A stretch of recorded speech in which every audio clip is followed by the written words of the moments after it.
You're listening to Bro Down Podcast all fucking day. Oh, yeah.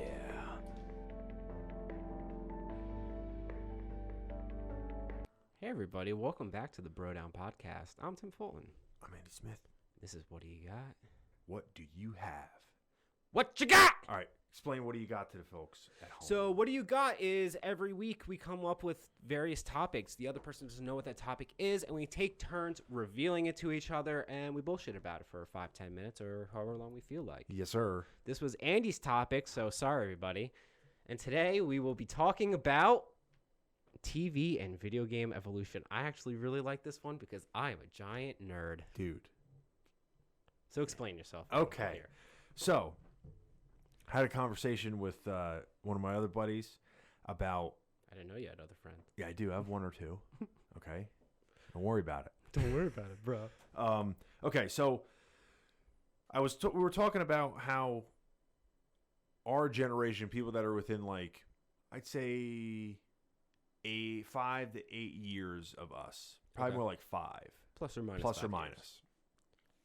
Have the biggest impact of the evolution of games and TV because we were still young enough to play video games when they had the first big giant leaps into like the modern era, but we're also old enough to remember the super shitty yet awesome days of the old school games.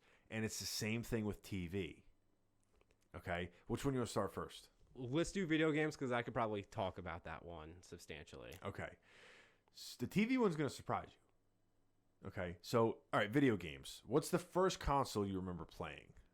SNES is the very first console I remember. I'm sure I did play the original Nintendo, but I don't have any actual memory of doing it. Okay.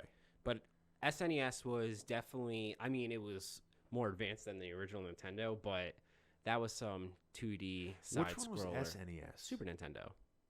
That was the gray box? Yeah. Well, they were both gray boxes. I had the big giant one that you could kill a yak with. That's the SNES, I'm pretty sure. It was like huge. Yeah. Yeah. I mean, they were both like 2D, kind of crappy graphics. But the SNES was when they started being able to put like legit shit in there, and like games were just bigger. Like the original NES, like they had serious file size limitations. So like, I mean, they had Zelda on there, but like they had to do some really not half-ass, don't get me wrong, that's one of the top games ever made. But they had to they were just limited with what they could do. All music was like that crappy like little 8-bit music. Yeah. Dun dun dun dun dun dun. Yeah. Dun dun dun. Like it, but it was just so awesome. Well, because we didn't know any better. No, we didn't know any better. So you had Nintendo, because I started off with Nintendo. Yeah. And I had Atari. Ooh. And then we got Atari free, and Atari's even older, I believe. And that was legit old school. Like, I still remember my favorite games from Atari. I had Pitfall. That like I'm talking favorite games meaning the most fun to play. Oh yeah. It was Pitfall. It was Demon Attack, Asteroids, Knight Rider, and Cubert. I don't know. It's the one where you it has the pyramid and you're like the little guy and he jumps down. He's got to turn all the blocks. Oh yeah. Hubert, they made a skit about him on Family Guy. Yeah. Now the fucked up thing about that system, and I think NES when it first came out, Mario you could actually beat the game. Yeah. Okay. The old games, there was none of that. You didn't beat anything. You just played. Yeah. There was just a high score, and nothing saved. So you'd have to write your high score down. Oh yeah. And then you'd have to trust that the other person actually got that fucking score. Yeah, those were the best. Yeah. Dude, there was a couple games though. Most of the games for Atari were unplayable. I remember that. I have Indiana Jones. I'll show it to you. Indiana Jones. There's all these games where it was just a black screen with a little guy and little lines on the side that dictated different rooms. And there's this one game, I forget what it's called, but you would walk through the thing and it would do like this, and the colors would go like an acid trip change, and then you're just in another room. Oh. And you just keep going through it, and there'd be like a little dot in the one room, and you get it, and it's like a key, but you can't do anything with it. You just keep going from room to room to room, and we'd fall. It's like candy corn every fucking year. You fall for it every year. We would put that fucking game in. We're like, let's try to figure it out.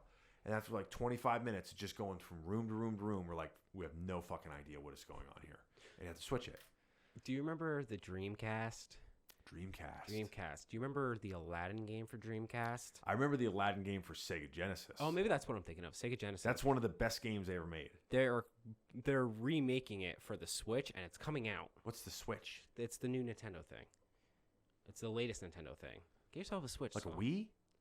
Yeah, it's the most recent Wii. Okay. It's the one that could become portable if you wanted to. This has been out for 2 years. Dude, Where the have you been? last console that I got that I actually owned, that I played games on, was PS2. All right, so you've been out of the game for. I've been out of the game for close to 2 decades.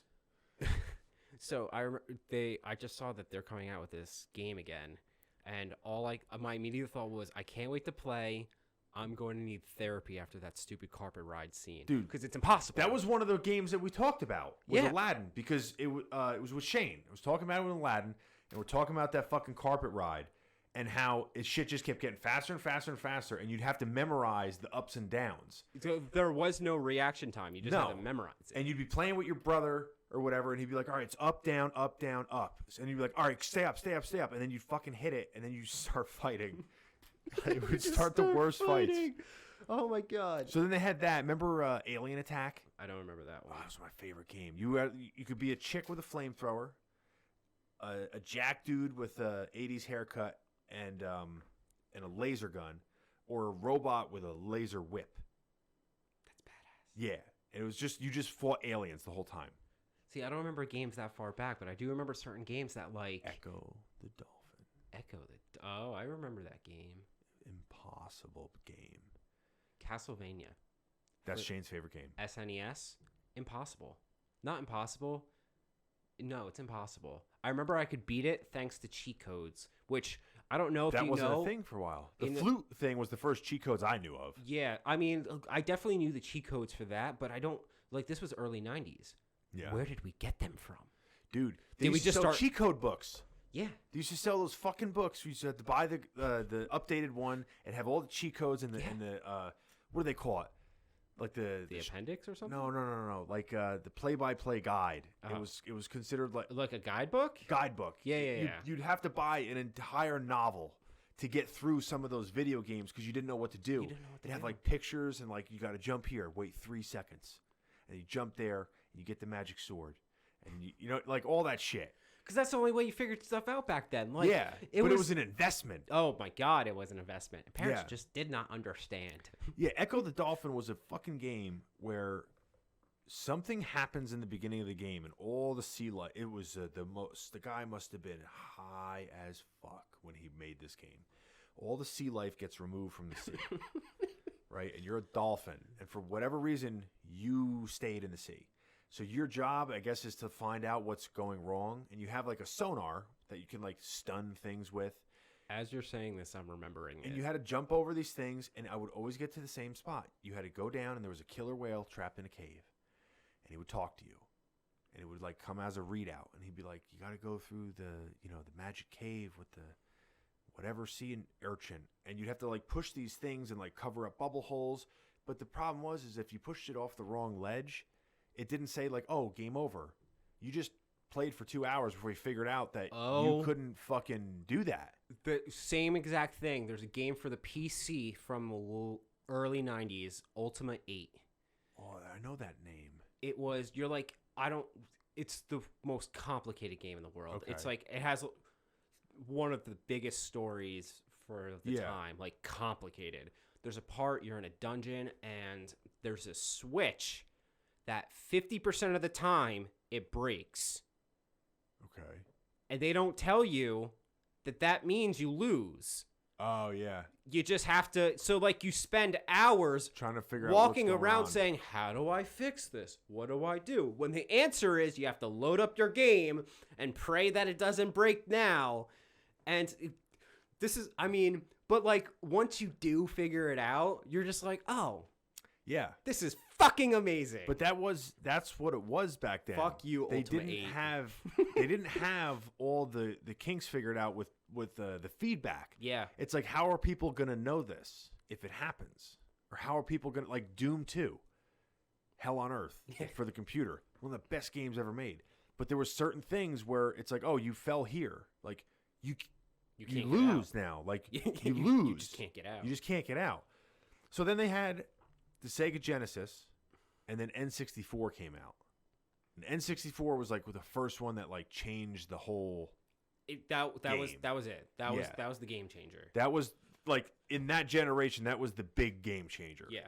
Because they had GoldenEye, Legend of Zelda. Yes, that's the one where everyone lost their fucking mind over. Yeah. The Legend. I never had 64. That was Justin did. I used to play it there all the time. That Never was- played Zelda. Too long. You I didn't haven't have 64, and he would never let me play because okay, so he yeah, was you like, "No, can't- I'm on this game, you so can't fuck touch you. it." You're not getting a chance." That was probably arguably the biggest jump in gaming between N64 in general, but Zelda was. I mean, was N64 the first console you could save games on? No, you could save games on SNES. You could save games on the original Nintendo too. I know for a fact you could save All of them? not all of them. No, there's only some games you could maybe save on. Even Sega Genesis, it was iffy. That was the first one you had like a memory card though. Oh yeah, the memory. Right? card. The memory card came out. The Rumble packs. Yeah, but then PS1 came out, Yeah. and that fucked everything up. Yeah. So that was when, because N64 had 64-bit graphics, they could do the 3D things, but then a little bit more PlayStation was like, oh, we can round these out. Yeah. We can make them start looking realistic. Best games little. that you know of for N64 besides Zelda. The best game for N64. It was GoldenEye. Oh, GoldenEye, yeah. Duke Nukem was fucking good too. But GoldenEye was the game that you would go to a buddy's house Split screen. and you would spend Split screen. an entire Isn't that the night. first game that had split screen? One of the first ones? I think so. Where it was 4-player split screen because you could play with 4 people. Well, at least for a first-person shooter, because there were other Yes. games. Mario Kart had split screen. What was that for? N64. I never played that. Oh no, the original Super Nintendo had split screen because you could have 2 different racers. That was only for first person shooter. You're right. Yeah. Then PS1 came out, and then Xbox came out after that. And that was another jump because I remember the original Halo. If you compare like the original Halo, which was its namesake, Halo is what made Xbox. Yes. Let's face it. If you compare Halo to N64 graphics, it's like ridiculous. But they're not that far apart.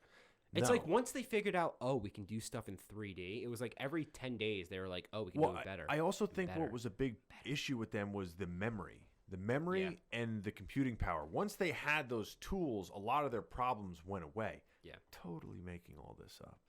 None of this could be fucking real. But I'm guessing that that's probably what a lot of it was. Well, you're not wrong because the N64 came out. They tried to improve the N64 because the PlayStation and the Xbox were doing so well that I know in Japan they started releasing like these adaptable kits. And there were some in America too. So I know you didn't play the Zelda games, but the N64 Zelda had a sequel, Majora's Mask. To play it, you had to buy like an expansion pack for your gaming console. Yeah. And they wanted to do more of those. They had like things that it would rest on. Like they had like all this crazy shit, but that was the only one that really got traction. So, but everything was just evolving so fast back then that it was crazy. After that, they came out with PS2. And then PS2 had GTA 3. And GTA 3 changed a lot of games forever. Yeah. It was really crazy because after that, the graphics just started getting like more and more ridiculous. And we're at a point now where you'd have to be like video game, like gaming all the time to notice the changes. Yeah. Or like see them side by side to kind of get the changes. And that's why Nintendo kind of went in a different direction, because Xbox and PlayStation did nothing but improve graphics, and they did so successfully. They Well, they also had a pissing contest with that. That's what their pissing contest Yeah. for the public is who's got better graphics. Who's got better? But Nintendo decided, you know what? Fuck that. Yeah. We're just gonna do our own bullshit, and they still do that to this day. Well, they definitely went. Yeah, they go the route of like the family fun or like more not. They don't have more serious games. Yeah, that's their biggest downfall. Yeah. If they had better games, and one of the reasons that they don't have better games is because so a lot of these games are made by third-party companies. So it's not like Sony is making every single game for the PlayStation. You have third-party games, and so sometimes they'll be exclusively sold on PlayStation, or sometimes it'll be both. The reason all these companies avoid Nintendo is because they do such crazy shit that they don't know how to prepare for it. Like when the Wii joysticks came out, so you would have GTA, right? GTA would be like, how do we have to do Implement that. motion shit now? Like we Yeah. can't turn around and program that in. Fuck Yeah. that. Like we're not doing that. So that's why Nintendo kind of fell behind on the games, because no one could prepare themselves for. You have to integrate it with their and their control system and all and they that decided too. it wasn't worthwhile. So Nintendo really became reliant on their exclusives, like things that Nintendo makes. Yeah, is they're what still makes, fucking pumping out Mario games. but they're good, I dude. know. So as the double bubble. You know how many arguments started with the double bubble? double bubble, Double bubble. bubble bubble. The new Mario Brothers Oh, for Wii. I haven't played When you for Wii. when we would play the Wii, we would get together and play the Wii. And I loved Mario Brothers growing up. So like the original game, and then Mario 3. But in the new one, like Skips right over Mario 2. Fuck that game. yeah, I don't remember it. It was an acid trip. Yeah, I don't was- remember it. It wasn't bad, but it was completely different. So the new one is like all like updated graphics, but it's the same thing. Like Yeah. you know, Side flat 2D. scroller and Yeah. But there's a thing where if you like jump off a cliff, because you do in pairs when you play with somebody else, you can shake the controller and you bubble. You turn into a bubble. So you're safe.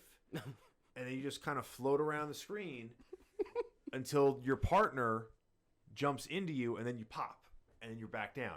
The fucking problem is that when you're going through crazy levels, a lot of times both of you are going to die at the same time, and both of you double bubble. Like you shake the thing, and you both bubble at the same time, which means you both die because you can't unpop unless another player hits you. Oh. To hear two 30-year-old men screaming at the top of their lungs on a Saturday morning, "You fucking double bubbled, you motherfucker.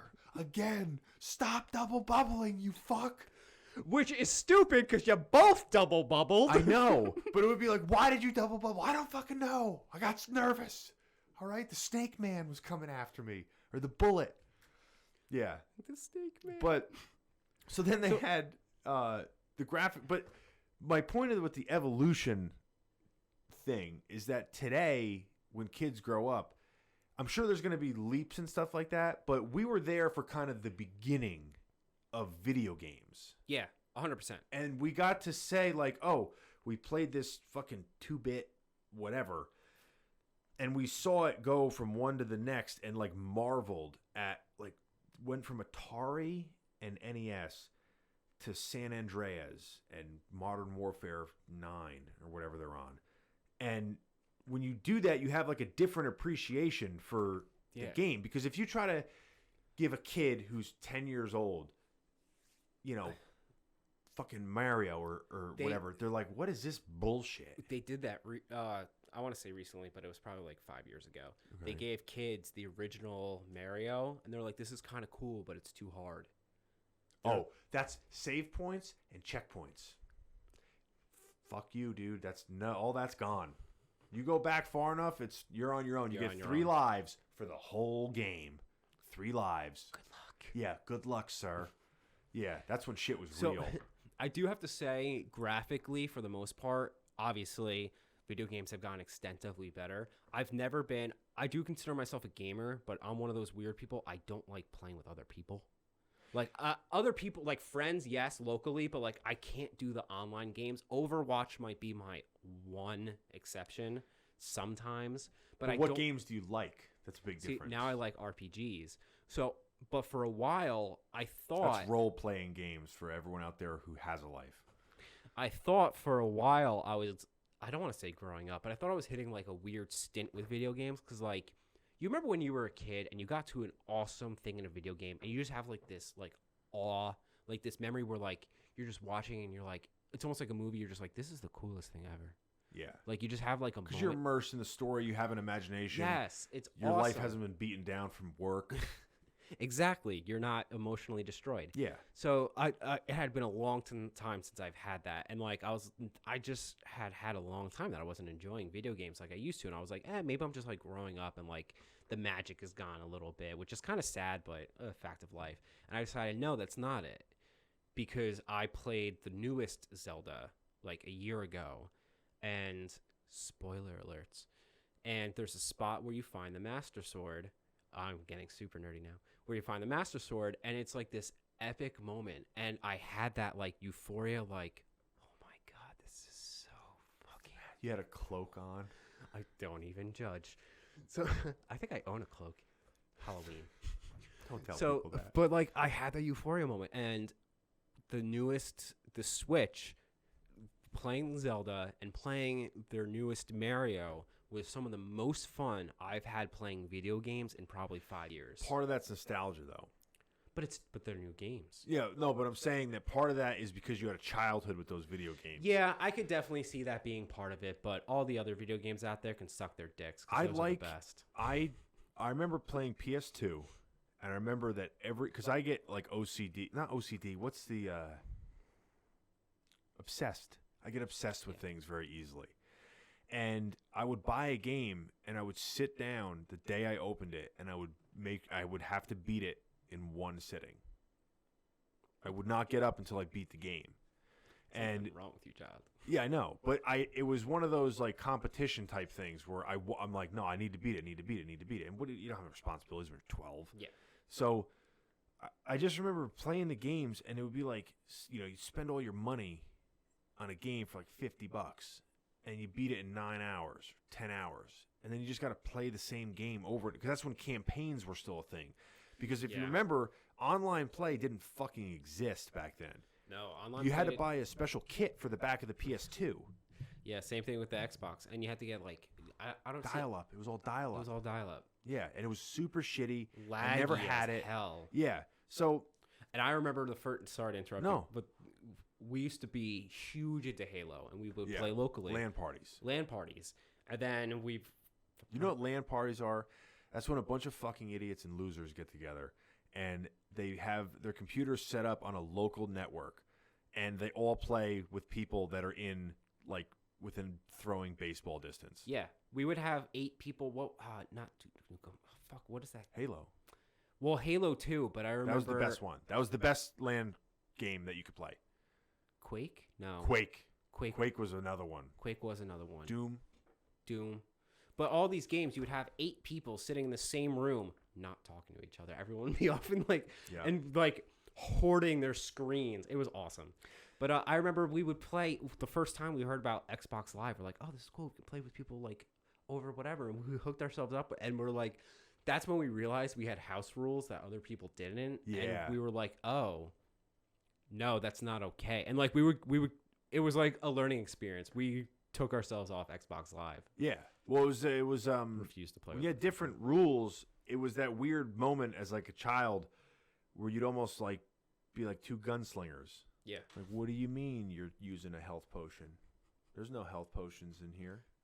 You're like, I don't know about that. I think I'm going to use health potions. You better not pick up that hammer and smash, brothers, Yeah. because that ain't allowed. Yeah, exactly. That cheap as fuck. Yeah. So, Edge guarding. yeah, I remember when I was playing the game. That's when the last console I had was PS2, and then I didn't play video games. I didn't buy another console after that.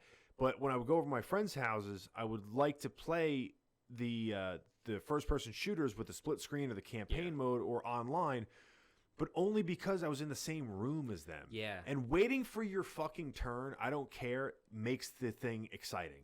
You watching somebody else and seeing how good they're going to do is exciting. Like you take turns. That was part of the fun. When it became online, it's just like, hey, bro, what are you doing? Sitting on the couch? Yeah. All right. Yeah. There's no excitement because it's always your turn. Yeah. It kind of, I don't want to say it kills it, but it kills it. It kind of kills it. It kind of kills it. Yeah, and being in the same room as someone and getting that, it's like Sunday football kind of energy where you're like you're geared up, you're ready to go. Like I used to go down to Shane's house. We used to play Modern Warfare, or no, it was one of the Call of Duties. What's the one with Nuketown and WMD? I never got into the Call of Duties. We used to fucking house all the nerds, like every one of them, because I never played it. But then after that, like if you're not playing with someone, you're just like, what are they doing here? I cut it down to like ending up being just the computer games that are really long and story mode or whatever, because no games have campaigns anymore. I know, it bothers me. And None if of they do, them. they suck. Yeah. It's not like it used to be. Like going back to GoldenEye. GoldenEye, I mean, granted it was based off a movie, so the story is already there, but you play out the story. But it's a campaign. It's and like a long They do campaign. not exist. They do A not hard exist. campaign. Yeah, but they don't exist because everyone only wants to play online. Some games don't have a campaign mode at all. Which is terrible. I know. I hate it. You know I'm big into Civilization. Yeah. But I like playing against the computer. I don't like playing with other people because I'm a narcissist. But they just came out with an expansion for Civilization 6, and it looks badass. The whole point of it is like the world has ended. You have to conquer this one specific spot against everyone else before time is up, so you can be airlifted off the Earth, basically. Okay. So it's completely different than every other Civ that's out there, but it's only available to play online. Yeah. There's no local play option. Yeah. Like, See, I what don't like is that horseshit? See, that's why that Total War game, it's the only game I ever play. Yeah. And when I do play it. But one of those games, if you play, say 2 hours a day, it's hard to just play 2 hours of the game. But if you just play 2 hours a day, it might take you 5 months to beat one game. See, but that's awesome. Because it's an investment. It's an investment. Of time, where as opposed to just turning on. It's still a waste of fucking time. Let's be honest. I mean, we can get into a debate about what is a waste of time and what isn't. But I just think it's crazy how many big leaps we've gone through growing up from video games, and like the save points and all these things that they had to figure out over the years that you don't have today. It's like they look at it like a rotary phone. Yeah. Like, what is that? Yeah. Why is it connected to the wall? Like, what are those numbers? You know? Yeah, it's crazy. What is a Game Genie? What is Game Genie? What is a Game Genie? Shout out to Crash Bandicoot. That was my shit, too. The Game Genies were what you used cheat codes with back, like... Oh, I didn't have that. You would literally have to plug the game into the Game Genie and then plug the Game Genie I remember something like that. Yeah. No, I didn't have that. I vaguely remember having one, but it was, like, complicated. And, like, it was the only way to cheat with certain games. Yeah. My brother, before we move on to the TV aspect of this is already run along. My brother drives me fucking insane because he would get these games. I like the difficulty aspect of things. Yeah. I don't always like to go for the cheat. I don't like going for the cheat. I don't like going for the It's cheat not fun. either. No, Why play? Why play? My brother's the Unless it's Mario 3. My brother's but that's not cheating because it's built into the game. It's See, I cheating. think there's a difference. It's different, but it doesn't feel as good. No. Now that you know it's there, all right, whatever. Anyway, so my brother's different. We fought over Oblivion, Morrowind. We got the game. I like to build my character up. I like to go through the progress. He likes to get the game, immediately type in full stats. And then he would just like run through the thing, just blasting people on the head. No challenge whatsoever. And he doesn't even really care about the storyline. He does a little bit, but like, then what's the point? Yeah. You don't care about the story. Your guy's never going to get better because he's already like a god. Yeah. The one game I used to do Stupid. that with was Madden. I used to make my quarterback 7 feet tall and 400 pounds. Yeah, but that's funny. And I would get like triple digit scores. But you know what game went unnoticed in PS2, and it was one of the best games because this was like unprecedented at the time, as far as I know. It was called Champions of Norath. It was like a medieval type thing where you played as like you had to save the world from basically like Shao Kahn in Mortal Kombat, but like not Shao Kahn. Yeah. And you played the first game. You have like all these stats, different armor. You could like look at it and look at your character going around and like all that shit, like all the stuff that makes it cool. That you, it's not necessary, but it makes the fucking game. Yeah. You could like make your own armor with like all these items, and then they came out with the expansion pack. Now back in the day, or not the expansion pack, the second game. Back in the day, they came out with the first game, came out with the second game. You just got to start to the second game. They had a feature in this game where when you plug in the second game, you could upload your character from the first game into the second game. That's badass. Because it had 3 levels of difficulty. Beginner, novice or whatever, and then expert or like legendary. And it would basically say levels 1 through 20 were this, levels 20 through 45 were that, and levels 45 through 70 were this. So you would have to play through the game 3 times, basically, to get your character to high max level. So when you played the second game, you could upload whatever level you were, and you got all the shit that you had. It was unprecedented at the time, because back in the day, it was like if they came out with a second game, you just had to start a new guy. Yeah.